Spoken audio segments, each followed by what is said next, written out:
Christmas 2017 didn't start off well for the Aguilar family from Elche, Spain. The family owns a bakery, so the holidays are the busiest time for their business. Spouses Rosa and Alberto Aguilar decided not to keep all the earnings at home and took them to the bank. But when Rosa approached the cupboard where the family kept the money, only small change fell out of the pouch. 6,000 or 7,000 euros were missing. The spouses were afraid they had been robbed, but the door lock was intact, and there were no signs of a break-in in the house either. Then they decided that perhaps their daughter Patricia knows more.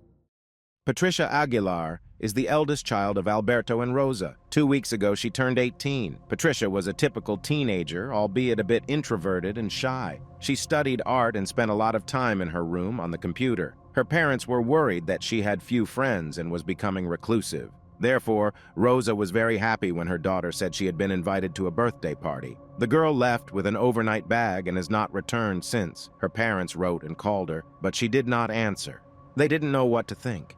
Considering that the money went missing at the same time as Patricia, Alberto decided to contact the police, but the police were confident she would return soon and didn't rush to find the 18-year-old girl. By evening, the issue of money no longer concerned the parents. They wrote to Patricia that they wouldn't scold her as long as she returned home. That night, they couldn't close their eyes. When they finally received the message, "Everything is fine, I will contact you in a few hours," from their daughter Alberto and Rosa didn't buy it. The message was not written in the way their daughter would have done it. Now the parents were convinced that something had happened. The most likely scenario seemed to them that the thief who stole the money had kidnapped the girl and taken her phone. Rosa couldn't sit and wait, knowing that the police were not taking any action, so she went into her daughter's room and searched through all her belongings. Every book, notebook, pillow, stuffed toy. She even looked under the lamp and behind the paintings. She realized she had found what she was looking for, although it was not at all what she expected. There were some esoteric symbols, descriptions of rituals written by Patricia's hand, and also clear instructions for a trip and marriage registration in Peru with descriptions of the necessary documents. Shocked, Rosa asked her husband if their daughter had run away to Peru to get married there. With whom? The police assured them that the girl had not crossed the country's borders. The plot thickened. Among her daughter's belongings, Rosa found photos of adult women she didn't know. Then for the first time, the thought crept into her mind that a cult might be behind all this, which she hurried to share with the police. But they dismissed her again, because 2 weeks ago, the girl turned legal age and could do whatever she wanted. Weeks passed without any news, and Rosa and Alberto decided to turn to the public. They understood that the internet would be of invaluable help to them in this, but the Aguilar spouses were not familiar with it. They didn't even use social networks. Therefore, they turned to Noelia, Rosa's cousin. Patricia treated her as an older sister. Noelia responded in kind, and when her help was needed without hesitation, Noelia closed her shop in Benidorm and came to Elche. It was not difficult for her to find out that Patricia had been communicating a lot with some guy who sent her lists of books on black magic and esoterica. One word appeared particularly often in her notes: Gnosis. As Noelia read, the concept of Gnosticism involves the search for knowledge, truth. But in the 1950s, several groups emerged claiming that allegedly to be saved in the apocalypse, one needed to cleanse oneself of sins. This could be done by engaging in intimate relationships as often as possible. Becoming carriers of such truth, the new followers of the doctrine had to renounce their families because other people were doomed, they were enemies. After finding all this out, Patricia's relatives realized that they didn't really know the girl and that she had been living a double life for a long time. A few more days passed, and Patricia got in touch. She wrote to Noelia that she was fine, but she wouldn't return, and attached a photo showing her holding a piece of paper with the date. She explained that she and her boyfriend were traveling in a mobile home across Europe, and they were currently in Petesti. But Petesti is in Romania, and the police assured them that the girl had not left Spanish territory. A quick search online told Noelia that on that day in Petesti, the temperature had dropped to -6 degrees Celsius, and the girl was wearing just a t-shirt. Noelia tried to call her back and found out that the girl's phone operator only serves South American countries. If, according to the police, Patricia had not left Spain, how did her phone do that? When Noelia tried to confront Patricia with this new information, she became agitated and rudely demanded to be left alone. But Noelia wasn't going to give up. In fact, the police were mistaken. On the very first day of her disappearance, when Patricia supposedly went to her friend's birthday party, She flew to Lima, Peru. After 2 years of online communication, she finally met her beloved, Stephen. He met her at the airport and immediately took her to a hotel.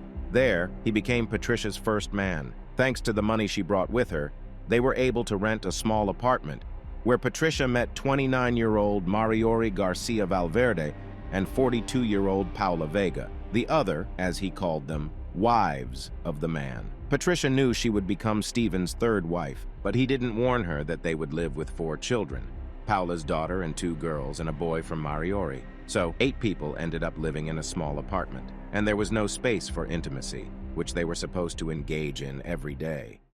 Stephen and Patricia met 2 years ago. It was a very difficult time for the teenage girl. Patricia had an uncle, her mother's brother, Jose. He loved his niece very much, spoiled her, spent time with her when her parents were busy. For Patricia, he was both an older brother and a father figure. However, in 2015, 29-year-old Jose fell ill. He was diagnosed with pancreatitis. People recover from this illness, but complications arose in Jose's case. He passed away within 4 months. The whole family was devastated. While Alberto was able to fully immerse himself in work, his wife Rosa and Patricia couldn't cope with the pain of loss. Rosa developed depression and found solace in simple computer games that allowed her to distract herself. Unfortunately, during this time, she distanced herself from her children and husband, and Patricia, who needed the support of her loved ones more than ever, became very vulnerable. She began to ponder what happens after death, as she could not accept that death was the end.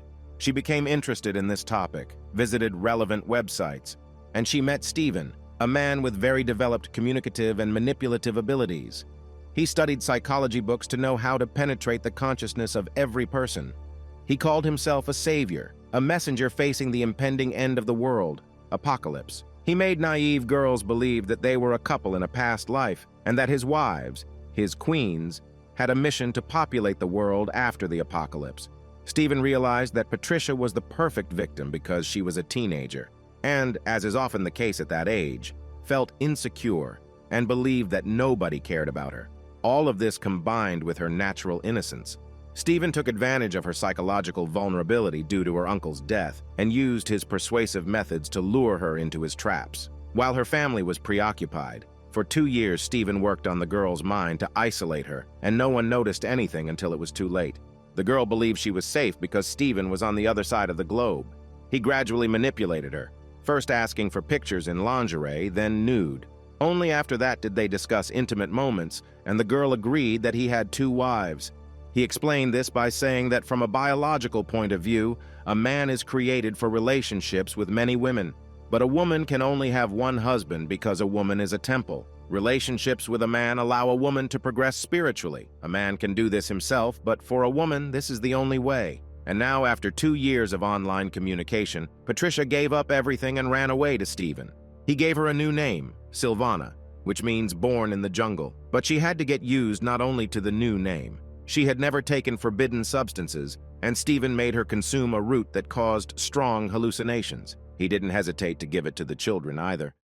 Meanwhile, the girl's family didn't give up trying to find her. They were lucky that Patricia left plenty of clues behind. Among her notes, Noelia found logins and passwords to computer games and social networks. One attracted her attention because it was repeated several times. Nicoli. It turned out to be the girl's secret page, where she expressed her thoughts about the afterlife. Among her friends, Noelia noticed a young man named Steven Martinez, and in his friends list there were only girls, 3,000 girls, all roughly Patricia's age. Noelia suspected that he might be behind all this. It was some progress, but for now, Noelia only found the guy's name on the internet. They needed evidence. Then the girl's mother searched Patricia's room again and noticed an interesting document. It turned out to be a medical certificate issued by a hospital in Lima, Peru, in the name of Paula Vega. Rosa realized they had stumbled upon a significant lead, finding Patricia's connection to Peru. The parents turned to the police, who passed the information to Interpol and eventually to the police in Peru. Stephen became nervous when the police called Paula and asked for clarification regarding Patricia. Even before Patricia's escape, he had asked her to forge a medical certificate for Paula. But instead of destroying the copy, she put it in a drawer in her room and completely forgot about it. And now they had problems. If Paula testified, the police would start digging deeper. Stephen decided to get Patricia out of trouble. They went together to the police station. Like a vulture, he watched her every word, controlling her every move. At his direction, the girl told the officers that nobody had kidnapped her and that she wanted to live in Peru. Since Patricia was of legal age, the police saw no crime. They simply let the couple go. This disappointed the girl's family, but at least they learned Stephen's full name, Felix Stephen Manrique Gomez, and they decided to change their approach, to turn to the media. This decision changed everything. The Aguilar family wanted as many people as possible to learn about Stephen's methods, to prevent him from luring other girls into his cult. It was risky because Stephen could either send Patricia home or flee with her. As it turned out, Stephen chose the third option. As soon as he saw his face on the news program, he smashed all the phones and computers and kicked Patricia out of the apartment. He ordered her to contact the embassy, to get the opportunity to contact the media and fix everything. Until then, she would be alone on the street, without food or shelter. After a few days, she managed to reach out to a TV program and give an interview live. At first, her parents were relieved to see she was alive. But the things she said broke their hearts. The girl didn't hold back her words, aiming to hurt her parents to the core. She stated that she didn't want to know Rosa and Alberto because they were bad parents. Her father was never home, her mother played computer games for days, and nobody paid attention to her, didn't feed her or buy her clothes. She considered her uncle Jose as her real father, and essentially her grandmother raised her. Patricia demanded that they remove all information from the internet, all photos, messages about the search, and send her money. Only then would she send them her address. After that, she would decide what to do next. Finally, she told her father, "Do you know why I was so happy in the photos from my birthday? I dreamed of running away since I was 14, and now I finally could leave home." It was painful for the parents to hear this, and many of their acquaintances and even relatives believed the girl's words. After such a shocking statement, both the police and the media lost interest in the case. But her family didn't give up. Noelia decided to make the most of social media opportunities. She created a fake profile similar to Patricia's and requested to be friends with Stephen. She tried to portray herself as a teenage girl interested in esoterics, but perhaps she pressed too hard, asking for his phone number to communicate in Messenger. He suspected that she wasn't who she claimed to be, but mistook her for some Karen. He blocked her. But Noelia was already unstoppable. In Stephen's friend list, she found one Karen. It was a girl whose photo she had already seen among Patricia's belongings. Contacting her, Noelia learned that Karen had also been in the cult, but she managed to break free from Stephen's clutches. However, her sister Mai not only had been with him, but also was his only official wife. Karen confessed that she was afraid for her sister and advised reaching out to her mother Alinda. Perhaps she could help in some way. Despite Patricia partially managing to improve the situation with her interview, Stephen turned into a paranoid. He moved the girls and children to San Martin de Pangoa, a region 12 hours away from Lima by bus, in the middle of the jungle. It was a dangerous place with water and electricity shortages, and they could go weeks without bathing, both adults and children. There was also a lack of money for food. The meager coins they had were spent on candles and hallucinogenic roots that Stephen used during rituals. Patricia, now called Silva, deleted all her social media accounts, cut her long hair, and dyed it black. It was tough for the fugitives. A man with 3 women and 4 children, one of whom was clearly a foreigner. Cornered, Stephen became increasingly aggressive. He began mistreating Patricia very badly. Once he even told Mai, "Maybe we should just kill her?" But it wasn't easier for the others. He severely beat the children and girls, using a leather whip, the effect of which was like being hit by 3 whips simultaneously. He beat the children for any reason, especially Mai's son, the only boy. Patricia got tired of this quickly and told Stephen that she would leave him, to which he threatened to take his anger out on the children. Despite the girls being willing to do anything for Stephen, even give their lives for him, he soon started asking for things that were beyond even their limits. Living nearby were girls who were rumored to be night butterflies despite their young age. Mai made the mistake of mentioning this to her husband. Stephen claimed that the girls would supposedly help him with a new ritual and demanded to arrange a meeting. But Mai couldn't do it because they were underage. She even considered Patricia too young for Stephen. The man became so enraged that he grabbed his wife by the neck and began to strangle her. She was almost suffocated and couldn't breathe. He would have killed her if Patricia hadn't intervened. Only then did Stephen release his victim. Patricia felt terrible, longing to return home to her parents but afraid of what they would say after all her actions. She lost her zest for life until suddenly everything changed. She realized she was expecting a child.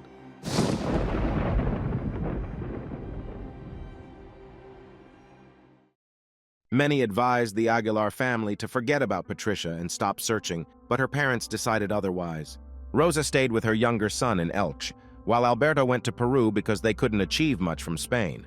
But Peru was a large country, and Alberto was a stranger there, so he sought the support of Olinda, the mother of Karen and Mai. They found a prosecutor willing to help them, and the police began investigating, treating the case as one of human trafficking. The first place the officers visited was Patricia's apartment, from where Stephen had already taken her. Alberto could barely hold himself together when neighbors told stories of often hearing screams and blows, and witnessing the girls being forced into intimate relationships in front of the children.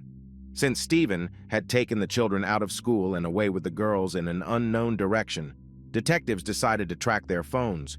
Stephen was horrified at the thought of being found, so the phones were almost always turned off. All they could do was wait for someone in the group to turn on their phone. Meanwhile, investigators found out who this Stephen was.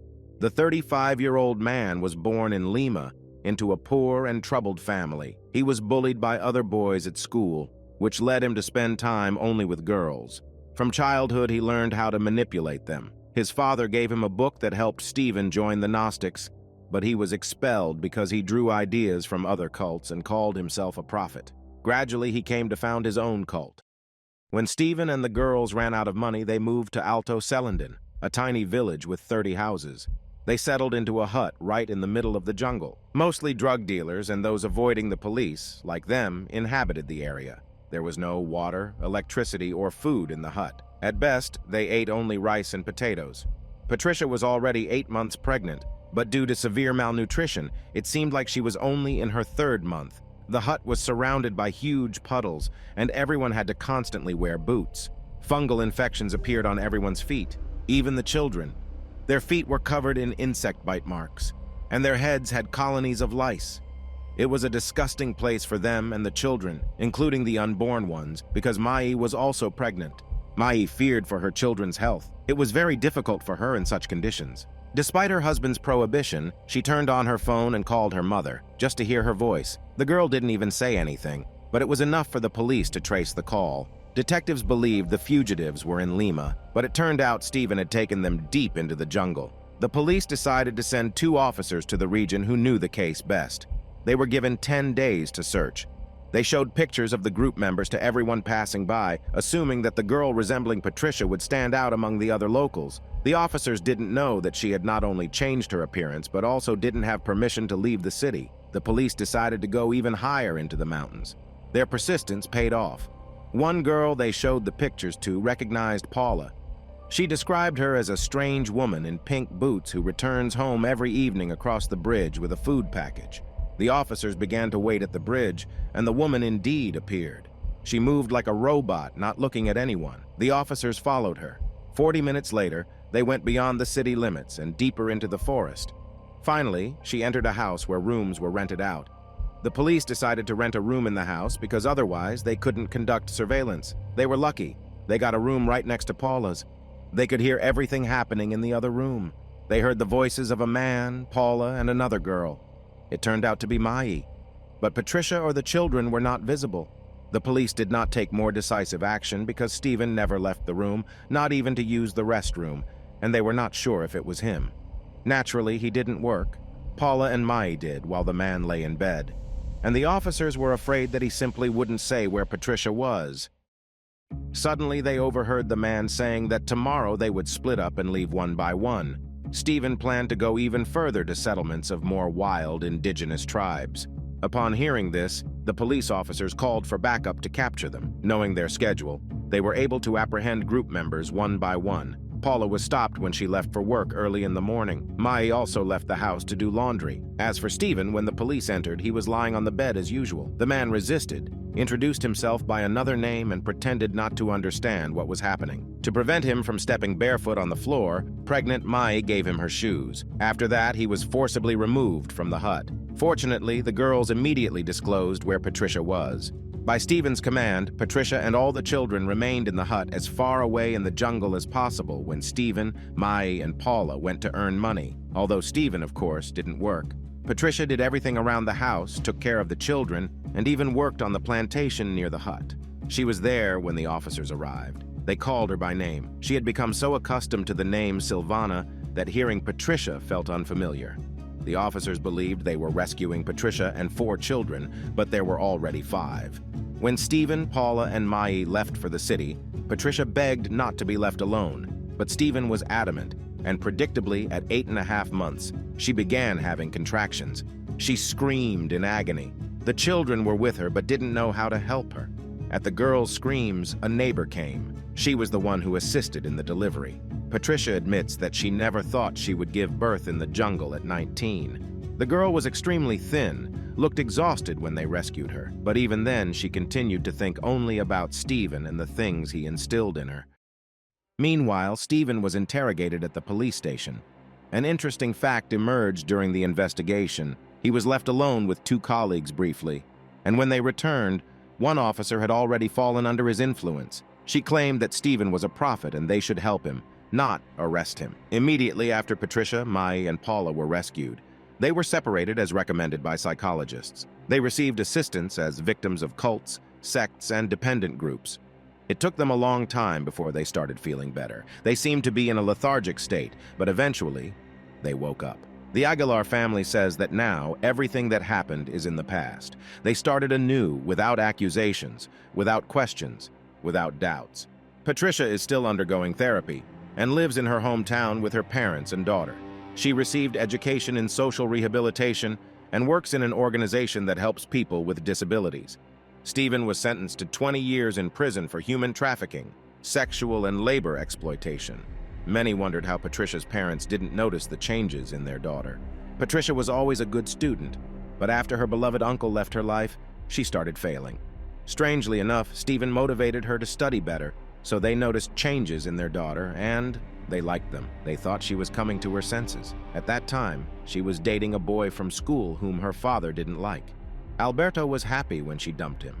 She stopped dressing in black, bought bright clothes, smiled more often, and asked to have a party for her 18th birthday. But her parents couldn't have known that all this was Stephen's demands. There were signs to pay attention to, but you never think that someone from another distant country will infiltrate your home through the internet and take away a family member. Dedication, obedience, detachment from the family happens very slowly, insidiously. It's in the cult's interest for their followers not to have loving and caring people around them. Everyone thinks that nothing like this will ever happen to them, but in moments of weakness, anyone can become vulnerable. Patricia Aguilar experienced firsthand what it's like to be isolated by a cult, taken out of her native country and taken away from her family. With her story, she wants to protect others from falling into the subtle mechanisms used by these false prophets. This case could have gone unnoticed by many, but became known thanks to Patricia's parents, who in their struggle to locate their daughter, managed to grab the attention of the media in different countries and share this story.